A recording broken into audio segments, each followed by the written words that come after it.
Assalamualaikum. Waalaikumsalam warahmatullahi wabarakatuh. Silakan duduk, Bu. Pak. Ada yang bisa saya bantu, Bu? Iya Pak, begini Pak. Saya minta waktunya sebentar. Di mana di sini saya akan melakukan wawancara terhadap pimpinan. Di mana Bapak di sini selaku kepala sekolah terkait pengambilan keputusan berdasarkan nilai-nilai kebajikan Pak. Iya. Bisa ya Pak ya? Insya Allah siap dan bisa, Bu. Ya. Baik Pak ya, dimulai saja. Di sini pertanyaan pertama. Bagaimana Pak selama ini Bapak dapat mengidentifikasi kasus-kasus yang merupakan dilema etika atau rujukan moral? Saya selama ini mengidentifikasi masalah kasus-kasus. Yang pertama tentunya saya berdasarkan dari pengamatan saya sendiri.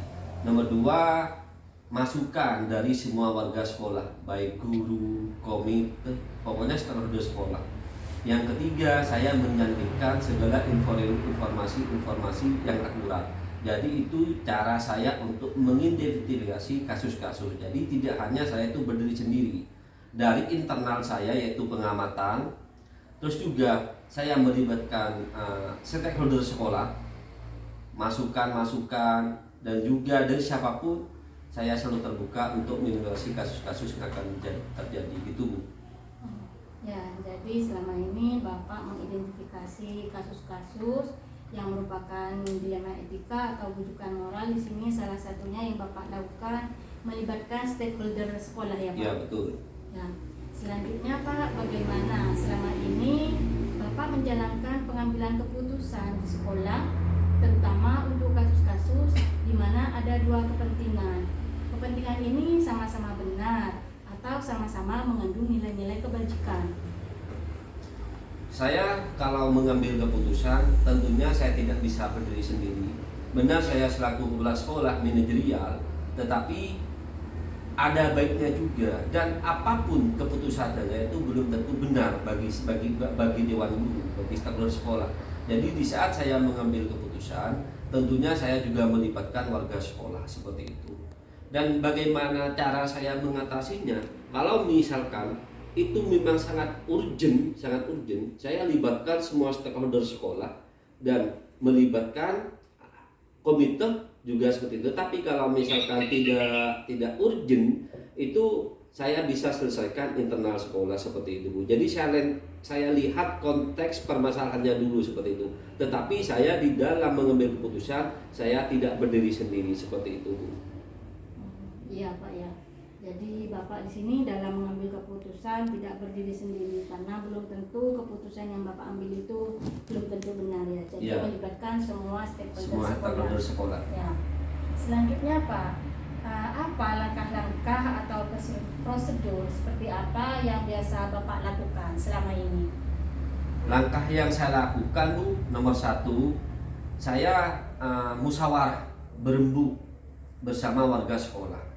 Dan juga di sini ada komite sekolah, yang mana komite sekolah itu perwakilan dari masyarakat, wali murid dan lain. Jadi saya juga melibatkan komite sekolah. Nah, dari itu saya rembuk bagaimana yang terbaik. Nanti hasil dari rembuk itu akan menjadi suatu keputusan yang akan saya bisa putuskan dari kesimpulan seperti itu. Jadi saya perlu juga merangkul semua stakeholder sekolah, dewan guru, komite, dan juga kalau perlu misalkan urgent, saya juga melibatkan juga ada pengawas sekolah maupun dinas pendidikan seperti itu, Bu. Ya, jadi langkah-langkah yang Bapak ambil di sini artinya Bapak di sini melakukan musyawarah ya bersama seluruh warga sekolah.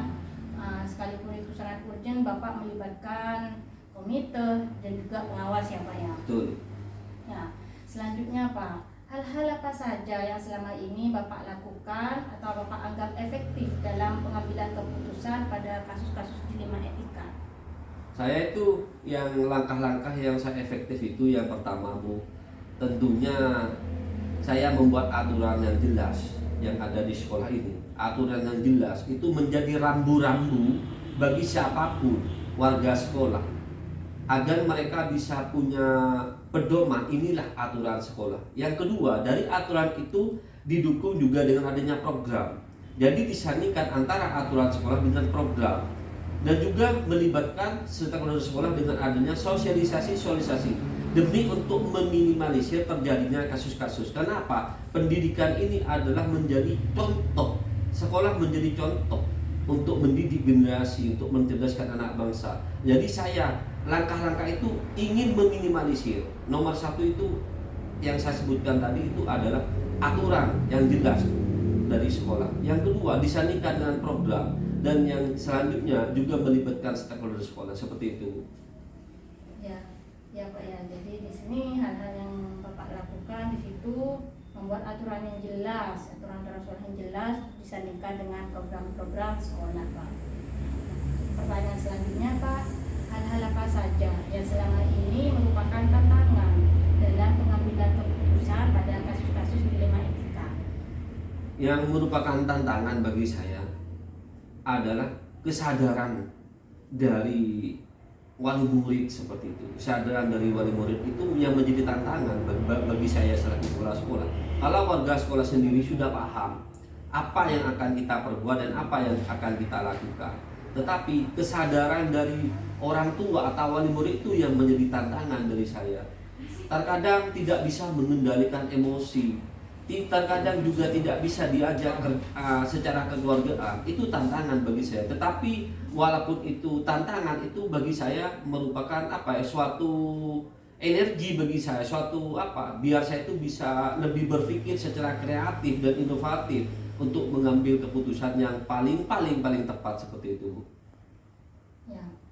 Jadi di sini Pak ya, hal-hal yang Bapak lakukan di sini tantangannya yaitu kesadaran dari wali murid ya Pak ya, yang menjadi tantangan, di mana walaupun di situ merupakan sebuah tantangan, Bapak di sini menjadikan hal itu suatu energi, di mana bisa berpikir secara kreatif ya Pak. Betul. Selanjutnya Pak, apakah selama ini Bapak memiliki sebuah tata cara atau jadwal tertentu dalam sebuah penyelesaian kasus dilema etika? Apakah Bapak langsung menyelesaikan di tempat atau memiliki sebuah jadwal untuk menyelesaikannya? Atau prosedur seperti apa yang Bapak jalankan? Saya melihat konteks kasusnya dulu. Kalau misalkan konteks kasusnya bisa diselesaikan internal sekolah secara kekeluargaan, maka itu ada jadwal khusus. Misalkan pendampingan, pendekatan, terus juga yang memberikan edukasi kepada seluruh warga sekolah. Tetapi kalau semisal permasalahan atau kasus itu sangat urgent dan itu sekiranya bisa menjadi permasalah buat sekolah, jadi saya otomatis harus, kalau sudah tidak bisa diselesaikan, maka saya harus melibatkan yang berwenang, penegak hukum di dalam seperti itu. Tetapi kalau misalkan sebisa mungkin kita akan bisa selesaikan internal sekolah secara kekeluargaan seperti itu. Tapi kalau sudah menyatakan tidak bisa, kita punya dinas pendidikan selaku orang tua, dan juga kalau misalkan sudah tidak bisa diselesaikan, kita juga melibatkan penegak hukum seperti itu. Kalau misalkan sekiranya nanti akan membahayakan buat sekolah seperti itu. Ya.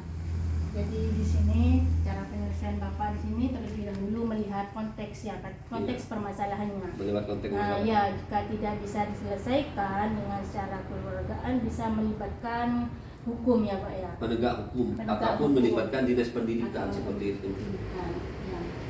Pertanyaan selanjutnya Kak, adakah seseorang atau faktor-faktor apa yang selama ini mempermudah atau membantu Bapak dalam pengambilan keputusan dalam kasus-kasus dilema etika?